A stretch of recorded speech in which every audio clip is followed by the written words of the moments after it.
හරි. මේ වීඩියෝ එකෙන් අපි කතා කරමු මොකක්ද මේ මුදල් පාඩම. එහෙනම් ඔයා දන්නවා මුදල් කියලා කියන්නේ මොකද්ද? මොකද්ද? මේ ඕමාරුම අධ්‍යක්ෂ පොදුවේ පිළිගන්න පුළුල් භාවිතයක් තියෙන ඕනම දෙයකට අපි කියන මොකද්ද මුදල් කියලානේ. හරිද? මුදල් කියන්නේ ඒකට. ඊට පස්සේ ඔයා දන්නවා මුදලේ කාරණා හතරක් තියෙනවා. ඒවා මම මුලින් කියන්නේ ඕමාරුම අධ්‍යක්ෂ ක්‍රියා කරනවා විලම්බිත මැදයක් ඊට පස්සේ වටනක මේ සංනිධියක් ඊට පස්සේ ගිණුම් කරන එකක් ඔය වගේ ගිණුම් මොකද මේ මුදලේ කාරණා හතරකුත් තියෙනවා. හරිද?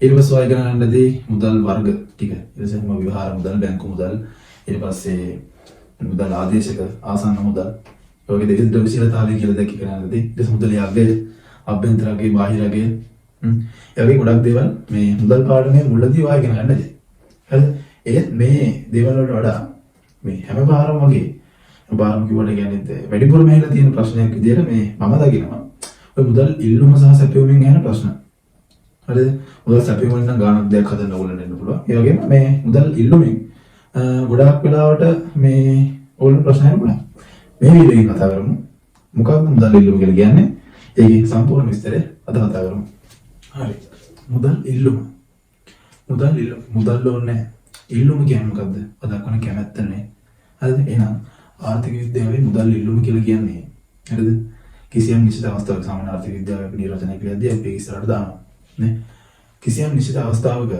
හරිද මුදල් ලාභියාන පුළුවන් ආකාර කියමුකෝ අපි මුදල් කාසිය නෝට්ටුනේ හරිද ඔය කඩේකට ගිහිල්ලා එක්ක මුදල් නෝට්ටුවක් දෙයි නැත්නම් කාසියක් දෙයි ඔය දෙකෙන් දෙන්නේ එහෙනම් මේ මුදල් හරිද කාසිය නෝට්ටු වශයෙන් හරිද මිනිසුන් විසින් ලාභ තබා ගන්න දක්වන කැමැත්ත තමයි අපි කියන්නේ මුදල් ඉල්ලුම කියලා හරිද ඉල්ලුමේ මේ නිර්වචනයේත් වල කියන්නේ දක්වන්නා වූ කැමැත්තනේ හරිද ඉල්ලුම කියන්නේ කැමැත්ත එහෙනම් මුදල් ඉල්ලුම කියලා කියන්නේ මුදල් ශේෂ හරිද කාසියා නෝට්ටු වශයෙන් හරිද මුදල් ශේෂ ළඟ තබා ගන්නට මහජනතාව විසින් දක්වන්නා වූ කැමැත්ත හරිද ඕක තමයි මුදල් ඉල්ලුම කියලා කියන්නේ හරිද මාතෘකාව මුදල් ඉල්ලුමනේ මුදල් ඉල්ලුම කියන්නේ මොකක්ද කියලා දැන් බලන්න මේ මුදල් ඉල්ලුම හරිද මේ මුදල් ඉල්ලුම කියන්නේ මහජනතාව මුදල් වලට කැමැත්තක් දක්වන්න හරිද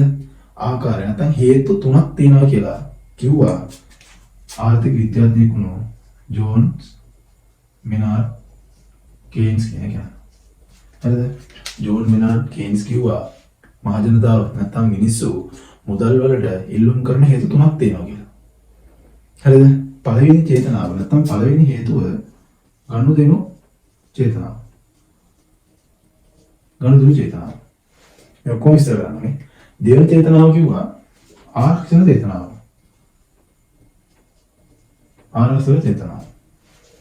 තුන්වෙනි හේතුව කිව්වා සමපේක්ෂණ චේතනාව හරිද ආර්ථික විද්‍යාඥයෙකුණු ජෝන් මෙනාඩ් කේන්ස් කිව්වා මිනිස්සු මුදල් වලට ඉල්ලුම් කරන හේතු තුනක් තියෙනවා කියලා හරිද පළවෙනි හේතුව ගනුදෙනු චේතනාව දෙවෙනි හේතුව ආරක්ෂණ චේතනාව තුන්වෙනි හේතුව සමපේක්ෂණ චේතනාව හරිද පළවෙනි එක ගත්තොත් يعني ගනුදෙනු චේතනාව කියලා කියන්නේ හරිද ගනුදෙනු චේතනාව ඔයා මේ විතරලෝ මේ ඉන්නේ ඔයා හරිද මේ ඉන්නේ ඔයා එදිනෙදා කටයුතු ටික يعني එදිනෙදා කටයුතු ටික හරිද මොනවද වගේ එදිනෙදා සාමාන්‍යයෙන් ඔයා මුදල් භාවිත කරන දේවල් සාමාන්‍යයෙන් එළියට ගියාම කකන්න හරිද නැත්නම් එළියට ගියාම මොනවාරි බොන්න හරිද ඊට පස්සේ යන්න හරිද ඊට පස්සේ ඔයාලා ටියුෂන් වල යනවා නම් ඒවට කියන්නේ එදිනෙදා කරන දේවල් වලට ඔයා සල්ලි ළඟ තියාගන්න බෑ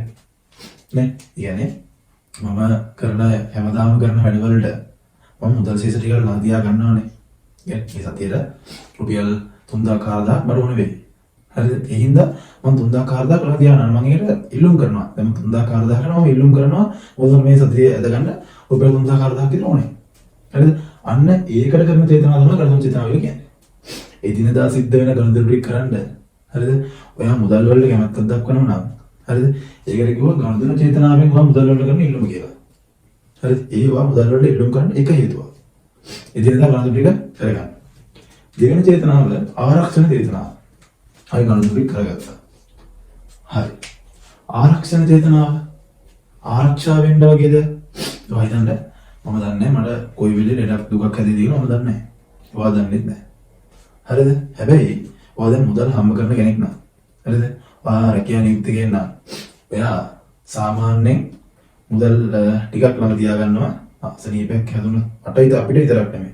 අම්මට තාත්තට කවුරුට කාට හරි අසනීපයක් හැදුණොත් වේදම් කරන්න අපි මුදල් ශේෂ ළඟ තියාගන්නවා. කියන්නේ අනපේක්ෂිත සිදුවීමකට මුහුණ දෙන්න මුදල් ශේෂ ළඟ තියාගන්න. මේක හැමදාම වෙන එදිනදා වෙන දේවල්. මේ ආරක්ෂණ චේතනාවෙන් කියන්නේ හදිසියෙ මොකක් හරි දෙයක් වුණොත් අනතුරක් හැප්පුණොත් මොකක් හරි වුණොත් අපි මේ මුදල් ශේෂ කියලා ළඟ තියාගෙන ඉන්නවා. ඒකට වේදම් කරන්න. අන්න ඒකට කරන්න කිව්වේ නම් එදිනදා මුදල් කියන්නේ එදිනදා ක්‍රියාකාරකම් වලට සාර්ථකව මුහුණ දෙන්න මුදල් වලට කරන ඉල්ලුම. හරිද? මේ ගනුදෙනු චේතනාව ගැන කතා කරද්දී අපි හැම වෙලේම මේ ගනුදෙනු චේතනාව හරි ආරක්ෂණ චේතනාව හරි අපි හැම මේක සසඳන්නේ හැම දෙයක්ම හැම චේතනාවක්ම කියන්නේ ආරක්ෂණ චේතනාවයි ගනුදෙනු චේතනාවයි විතරයි. හරිද? මේ දෙකම අපි සසඳන්නේ ආදායම මත. හරිද? ආදායම මත තමයි මේ ඔක්කොම තීරණය වෙන්නේ. මොකද ආදායම මත. ආදායම වැඩි වෙද්දී ගනුදෙනු චේතනාව මොකද වෙන්නේ? දැන් ඔයා මෙහෙම හිතන්නකෝ. මේ ඔයා හරිද? මේ ඔයාට දැන් තියෙන වගේ පඩිය තියෙන රුපියල් 50000යි. ඔයා එදිනෙදා කටයුතු කරන්න සාමාන්‍යයෙන් රුපියල් 20000ක් විතර වැය කරනවා. හරිද? හදිසියක් වුණොත් කියලා තව රුපියල් 10000ක් විතර අයින් කරනවා. එහෙනම් මේ 20000 මොකද්ද මොන චේතනාවටද අයිති වෙන්නේ?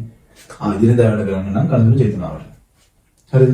20000 හදිසියක් වුණොත් පාවිච්චි කරන්න. එහෙනම් මේ 10000 කියන්නේ මේ ආරක්ෂණ චේතනාවෙන් එයා කරන මුදල් වලට නේද? හරි.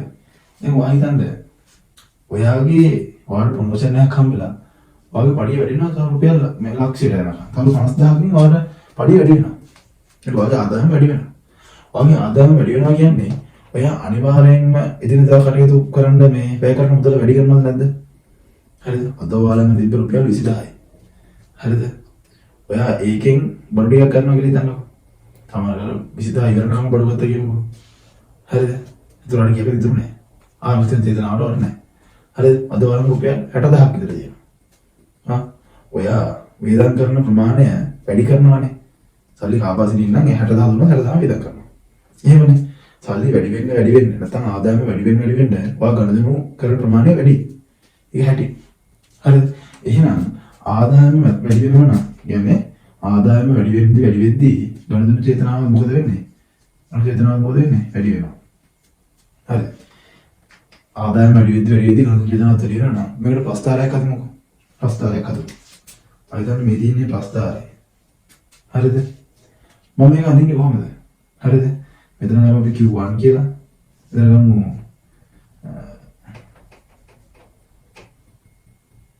මෙතන ගමු අපි Q2 කියලා. හරිද? මෙතන ගමු Y1 ගමු Y2 කියලා. හරිද? මෙතන තියෙනවා MT. කියන්නේ මුදල් ගනුදෙනු චේතනා මුදල් වලින් ඉල්ලුම. මෙතන තියෙනවා ආදායම. හරිද? ඔයා හිතන්න මේ මුදල් ඉල්ලුම. හරිද? මුදල් වලට දැන් මෙතන රුපියල් ලක්ෂය කියලා වගේ පඩිය කියලා හිතන්න. මෙතන රුපියල් 1,50,000යි. හරිද? ඉතින් වා ලක්ෂයට ඉඳලා 1,50,000ට යද්දී හරිද? ඔයා මොකද කරන්නේ? වේදම් කරන ප්‍රමාණයත් වැඩි කරනවා. ඔයා වේදම් කරන ප්‍රමාණයත් වැඩි වෙනවා කියන්නේ මම ඔයාගේ ගනුදෙනු චේතනාවෙන් මුදල් වලට කරන ඉල්ලුම වැඩි වෙනවද නැද්ද? වැඩි වෙනවා. එහෙනම් මේ ප්‍රස්තාර දෙකම උඩට යන්නේ. හරිද? එහෙනම් ප්‍රස්තාර දෙන්නේ නේ. මෙහෙම. හරිද? ඕම. හරිද?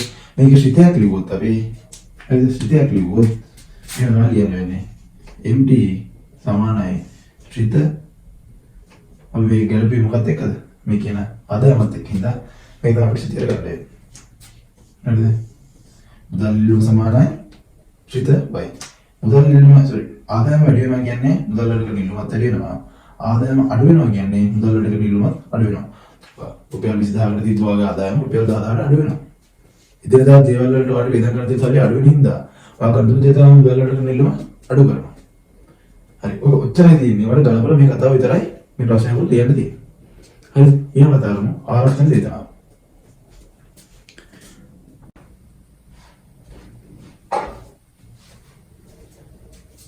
හරි. ආරක්ෂණ චේතනාව. හරිද? මං කිව්වා ආරක්ෂණ චේතනාව කියලා කියන්නේ හදිසි දේවල් වලට නැත්නම් අනපේක්ෂිත ක්‍රියාවන් වලට අපි මුදල් ළඟ තබා ගන්නවා නම් අනේකට කිව්ව මොකක් කියලාද ආරක්ෂණ චේතනාව කියලා. වාහිතන්ද අර ඔයාගේම පඩිය නැත්නම් සැලරි එක ලක්ෂයකින් විතර වැඩි වුණා කියලා. හරිද? يعني එක එක්කෙනාට අනුව වෙනස් වෙනවා. හරිද? ඔයා හදිසියේ මොකක් හරි දෙයක් වුණොත් කියලා ඔයා වෙන් කරනවා රුපියල් 30000ක් විතර. හරිද? ඔයාගේ පඩිය වැඩි වුණාමත් ඔයා 30000ක් මේව කරන්නේ නැහැ. ඔයාගේ පඩිය වැඩි වුණා. ඔයා ගණදනුත් කරා වැඩි. ඔයා චුට්ටක් ඉතුරු කරනවා වැඩි මොකක් හරි හදිසි දෙයක් වුණොත් කියලා. එහෙම කරන සාමාන්‍යයෙන් නේ. හරිද? ඒ කියන්නේ අර වගේම තමයි. හරිද? හරිද? අර වගේම තමයි. මේ දෙන්නේ මුදල් ආරක්ෂණ චේතනාවෙන් මුදල් වලින් ඉල්ලුවා. හරිද? මේ දින අනිත් පැත්තට අපිට ගන්න වෙන්නේ මොකද්ද? ආදායම තමයි. හරිද? ඔයාගේ ආදායම වැඩි වෙද්දී ඔයා ආරක්ෂාවෙන් නැත්නම් හදිසි දේවල් වලට ඔය මුදල් ඉතුරු කරන එක නැත්නම් මුදල් වැය කරන්න මුදල් වලට කරන ඉල්ලුම මොනවා වෙනවද? ආදායම වැඩි වෙන්නේ වැඩි වෙනවා. හරිද? ආදායම අඩු වුණොත් ඔයාට ඒව කරන්න සල්ලි නැහැ. ඔයා චුට්ටක් ඉතුරු කරනවා. හරිද? මේ ආරක්ෂක ලෙඩ රෝග වලට හදිසි විපත් අනතුරු ඒ වගේ දේවල් වලට. හරිද? එහෙනම් මේ කිසිදෙත් අපි ලියන්නේ කොහොමද? මේ කිසිදෙත් ලියන්නේ MP සමානයි ශ්‍රිත y. මේ දෙකේම තියෙන්නේ ආරක්ෂණ චේතනාවේ ගනුදෙනු චේතනාවේ දෙකේම තියෙන්නේ මුදල් ඉල්ලුමයි ආදායමයි අතර මොන සම්බන්ධතාවයක්ද? අනුලෝම සම්බන්ධතාවය. අනුලෝම සම්බන්ධතාවය වාර මේක ගලපලා ලියද්දී වාර දෙකම කියන ආරක්ෂණ චේතනාව සහ ගනුදෙනු චේතනාවේ දෙකේම පවතින්නේ ආදායමත් මුදල් අඩගෙන ඉල්ලුමත් අතර අනුලෝම සම්බන්ධතාවය. අනුලෝම සම්බන්ධතාවය කියන්නේ ආදායම වැඩි වෙද්දී ඔය මුදල් වලට ආරක්ෂණ චේතනාවෙන් කරන ඉල්ලුම වැඩි වෙනවා. ආදායම අඩු වෙද්දී ඔය මුදල් වලට කරන මේ ඉල්ලුම ආරක්ෂණ චේතනාවෙන් මුදල් වලට කරන ඉල්ලුම අඩු කරනවා. ඔය කතාව. එහෙනම් දැන් මේක සිද්ධ ඇන්දෝ. හරිද? මේක සිද්ධ ඇන්දෝ අපිට කලින් විදිහම තමයි අදින්න එන්නේ. මොකද මේ මෙහෙම හරිද?